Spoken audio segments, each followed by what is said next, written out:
C'est quand même incroyable d'avoir un des postes les plus importants de la nation, et pourtant, quand même, tout le monde s'en tape de ce que tu dis. Sébastien Lecornu, donc notre Premier ministre, pour ceux qui auraient oublié, parfois quand je le vois passer à la télé, je me demande ce qu'il fout là, mais c'est vrai que c'est notre Premier ministre. Il avait appelé, Sébastien Lecornu, à ce que la campagne de 2027 ne s'ingère pas dans le gouvernement de la France et que son équipe reste fixée sur les objectifs donnés et qu'ils soient tous au travail. Bon, ça a sauté, Maud Bréjon vient d'annoncer aujourd'hui qu'elle soutenait Édouard Philippe. Il faut savoir que quand même Maud Bréjon est porte-parole du gouvernement et membre du parti Renaissance. Donc aujourd'hui, coup dur pour Attal quand même. Donc elle se justifie en nous disant que Édouard Philippe, bien sûr, est capable de vaincre le RN et qu'il est capable de rassembler plus large que sa propre famille politique. Bon, deuxième fion pour Attal, ça fait plaisir.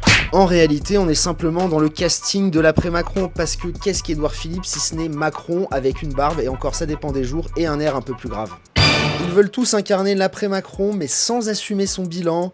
Ils veulent en gros l'héritage sans les dettes. Ils veulent gouverner, mais sans la responsabilité. C'est vraiment magnifique. En réalité, ce que fait Maud Bréjon aujourd'hui, c'est d'enterrer le bloc central. Et surtout, le plus important, elle se place pour être potentiellement ministrable en 2027 si Édouard Philippe gagne.